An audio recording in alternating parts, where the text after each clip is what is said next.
हिंगोली जिल्ह्यातील सेनगाव तालुक्यातील धनगरवाडीत महात्मा गांधी राष्ट्रीय ग्रामीण रोजगार हमी योजनेअंतर्गत मंजूर झालेली सिंचन विहीर केवळ कागदावरच पूर्ण दाखवून लाखो रुपयांचा निधी लाटण्यात आल्याचा धक्कादायक प्रकार उघडकीस आलाय। या अन्यायाविरोधात संतप्त शेतकऱ्यांनी आज विठ्ठल तिडके यांच्या 60 फूट खोल विहिरीत उतरून विहीर आत्मक्लेश आंदोलन पुकारलं। शेतकरी रामचंद्र खडसे यांनी दिलेल्या तक्रारीनुसार त्यांच्या शेतात मनरेगा अंतर्गत सिंचन विहीर मंजूर झाल्याचं दाखवून 1,75,724 रुपयांचा निधी उचलण्यात आला। मात्र प्रत्यक्षात त्यांच्या शेतात विहिरीचा साधा खड्डाही खोदण्यात आलेला नाही। खोटे जिओ टॅगिंग करून आणि केवळ कागदोपत्री घोडे नाचवून शासनाची फसवणूक करण्यात आली आहे। गरिबांच्या हक्काच्या पैशांवर डल्ला मारणाऱ्या या रॅकेटमुळे संपूर्ण तालुक्यात संतापाची लाट उसळली आहे। या भ्रष्ट यंत्रणेचा निषेध करण्यासाठी शेतकऱ्यांनी आगळावेगळा मार्ग निवडला।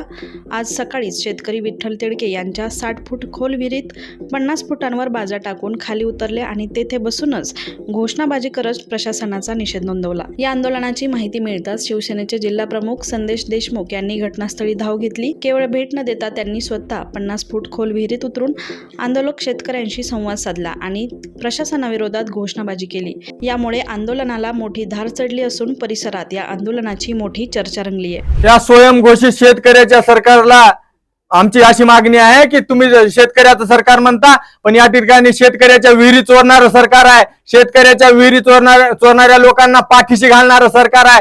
माझी फडणवीस साहेबांना विनंती आहे की अजूनही वेळ गेलेली नाही। आम्ही गेल्या 7 वाजल्यापासून या ठिकाणी विहिरीमध्ये बसलेलो आहोत, आंदोलन करत आहोत। काही शेतकरी इथं थकून गेले आहेत, कडकड हालत आहेत। असं असताना सुद्धा आपला कुठलाही अधिकारी या ठिकाणी आलेला नाही।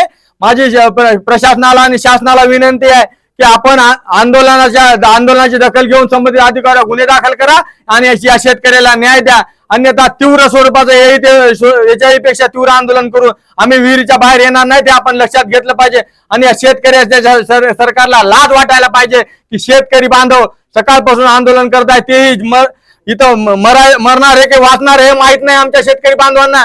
इथं कोणतीच व्यवस्था नाही। 50 फूट खाली विहिरीत उतरून आम्ही आंदोलन करत आहोत। असं असताना सुद्धा जर शेतकरी सरकारला कळत नसेल तर याच्यापेक्षा लाजिरवाणी गोष्ट नाही। ही माझी आपल्या सर्वांसमोर सांगणं आहे की येत्या लवकरात लवकर या आंदोलनाची दखल घ्यावी आणि संबंधितांवर कारवाई करावी।